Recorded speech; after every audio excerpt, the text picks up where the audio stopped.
నమస్తే రమగారు. నమస్తే జయ.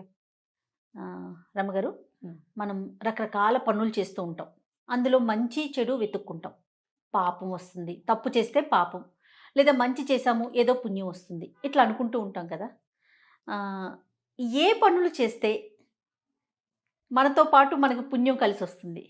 ఏవి చేస్తే తప్పులొస్తాయి? అట్లా తప్పులు దేనివల్లైనా వస్తాయి. ఆ! అంటే అన్నం పెట్టాం. చెయ్యకుండా ఇప్పుడు పిల్లలకి చెప్పేటప్పుడు ఈ తప్పు చేశావనుకో ఇంక అంతే అట్లా మనం చెప్తాం గదా! వేటికి చెప్పొచ్చు? బోల్డన్ని. ఆ! ఎవరికైనా అన్నం పెట్టి అన్నం తింటుంటే మధ్యలో లేపేయటం పాపం. నువ్వు అన్నం పెట్టిన పుణ్యం పోతుంది, ఇది మధ్యలో లేపేసిన పాపం వస్తుంది. ఆ!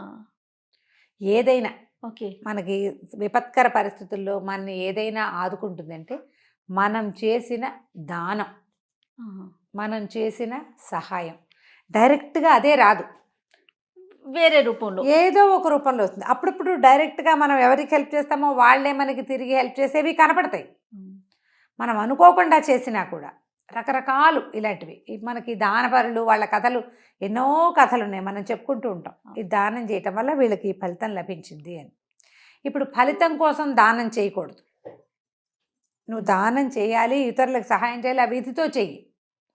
నీకు సహాయం అవసరమైనప్పుడు అది లభిస్తుంది ఆటోమేటిక్గా. నిన్న నేను చేసిందే ఇవాళ నాకు రావాలి, నిన్న బియ్యపు గింజ పెట్టాను అది మొక్క రావాలి అని అనుకోకూడదు. రూపం మారిద్దంటారా? మారిపోతుంది, రూపం మారుతుంది. నీకు కావలసిన సహాయం ఎలాగోలాగా అందుతుంది. ఓకే. నువ్వు ఇచ్చిందే, నువ్వు చేసిందే, నువ్వు దేనికి పెట్టావో సొరగింజ పెట్టి సొరమగపకాయలే కాయటం లాగా అది జరగదు. అట్లా జరగదు. కానీ నువ్వు పెట్టిన విత్తనం అది ఏ గింజో నీకు తెలియదు. అది ఎలాంటి ఫలితాన్ని ఇస్తుందో అలాంటి ఫలితాన్ని ఇచ్చేస్తుంది అది ఆటోమేటిక్గా.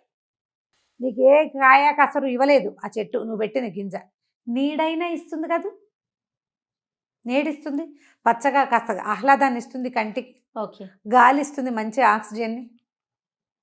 వాన వంగుడు ఎండ సమయాల్లో తలదాచుకునేందుకు ఒక గూడు. ప్రతిదీ కాయాన్ని పండే వచ్చేసి అవి నువ్వు కూర వండుకోవడానికో మధ్యాహ్నం కోసు తినడానికో సరకపోవచ్చు, కనీసం నీడనైనా ఇస్తుంది. నువ్వు గింజలు పెట్టాలి ప్రధానంగా. మొక్కంటూ పెట్టు అంతే. అయితే గింజ లేకపోతే మొక్క. నీకు రాదగిన ఫలితం వచ్చే తీరుతుంది. కనీసం ఆక్సిజన్ అయినా ఇస్తుంది కదా, కనీసం ఫ్రెష్ ఎయిర్ అంతే కదా, అదైనా ఇస్తుంది. ఈ ఆలోచనతోటే ఉండాలి ఎప్పుడు కూడా. ఇతరులకు సహాయం చేయాలి. ఎవరైనా అడిగింది మన దగ్గర ఉంటే లేదనకుండా ఇచ్చేసేయమని.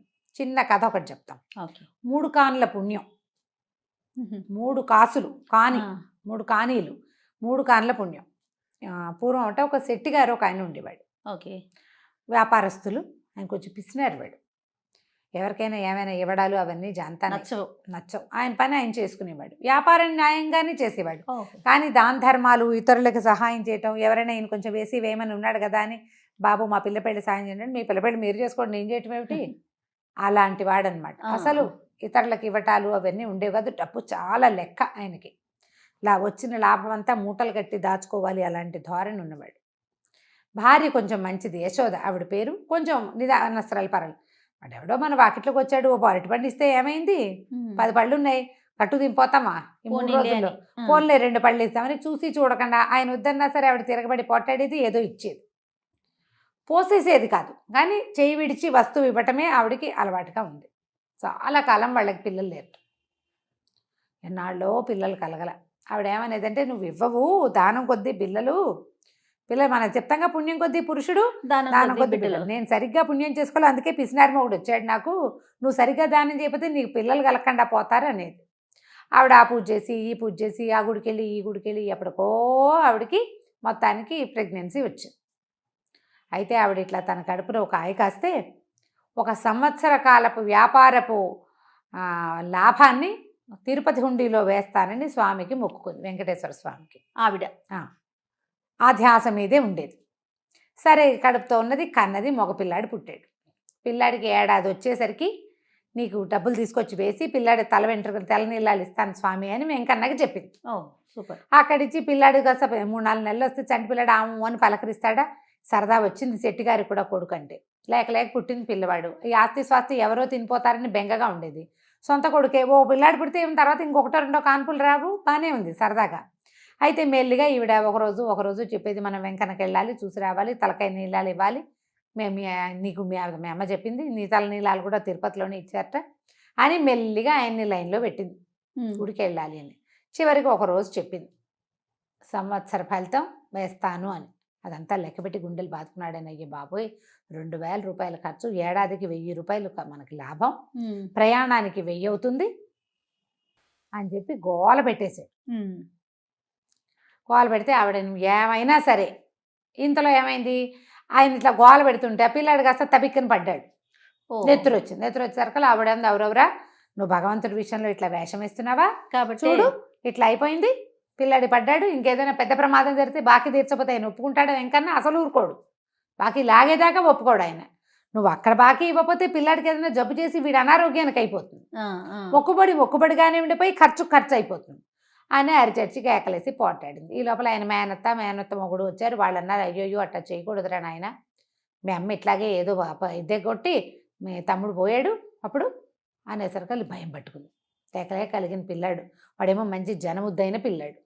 సరే ఒప్పుకున్నాడు లబలబలాడుతుంది. సరే మరి ఆ రోజుల్లో ఏమిటి ప్రయాణం అనేసరికల్లా వారం 10 రోజులు పడుతుందా, పిండి వంటలు అన్నీ చేసుకున్నారు, చెక్కలు చేగోడీలు ప్రయాణంలో తినడానికి, లడ్లు గిడ్లు అన్నీ చేసుకున్నారు. మరి వీళ్ళతో పాటు ఒక 10 రోజుల పాటు ప్రయాణం, బండి వాళ్ళు ఉంటారు కదా, అన్నీ చేసుకున్నారు. సరే ఆ పూట ఏదో కొంచెం అన్న సమారాధన చేస్తానంటే వచ్చాక చేద్దు కానీ ఇప్పుడు ఏం పెట్టద్దన్నాడు.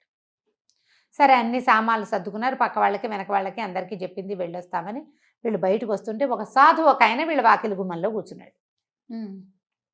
ఏదైనా దానం చేయనైనా ప్రయాణం చేస్తున్నావు అనేసరికి ఈయన ఏమన్నాడు, ఈ దానం గుళ్ళో వేయడానికి తీసుకెళ్తున్నాను నాయన, 2000 రూపాయలు ఏమన్నా తక్కువ అనుకుంటున్నావా, అతేరి ఇప్పుడు నేనేం దానాలు గినాలు చేయను, అసలే ప్రయాణంలో ఉన్నాను అనేసరికి నిన్ను కాపాడుతుందిరా నాయన నువ్వు చేసే దానం అన్నాడు. ఏమిటి నీకు చేసేది కాని పుణ్యం కాపాడుతుందా, నన్ను కాపాడేది అదేనా, నా దగ్గర డబ్బులు కాపాడవా, నేను వెళ్తున్న దేవుడు కాపాడ్డా, పోపో మెట వేదాంతం చెప్తావు అని కసురుకున్నాడు.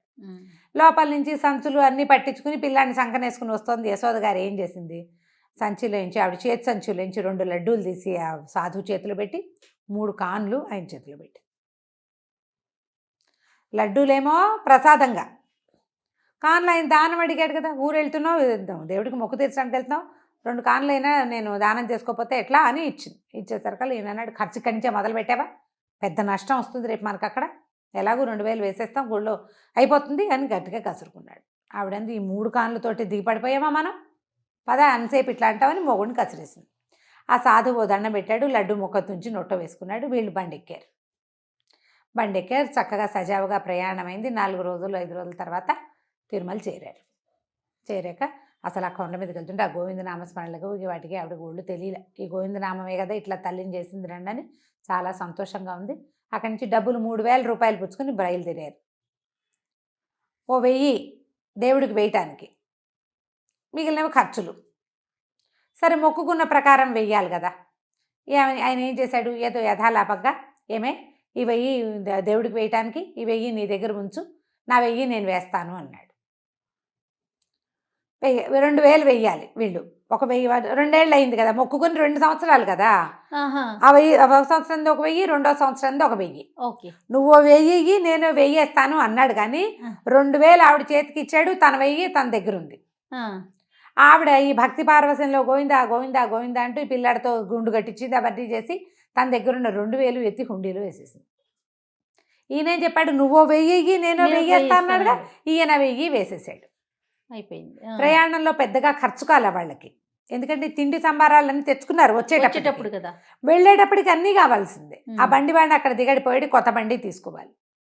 అక్కడి నుంచి ఏం చేస్తారు తెలిసి చూసుకున్నారు, మొత్తం చూసుకునేసరికి డబ్బులు లేవు. ఏవో తెచ్చుకున్నవి 2-3 తినుబండారాలు, పిల్లాడు తల్లిపాలు తాగుతాడు కాబట్టి పిల్లాడు లబో దిబో.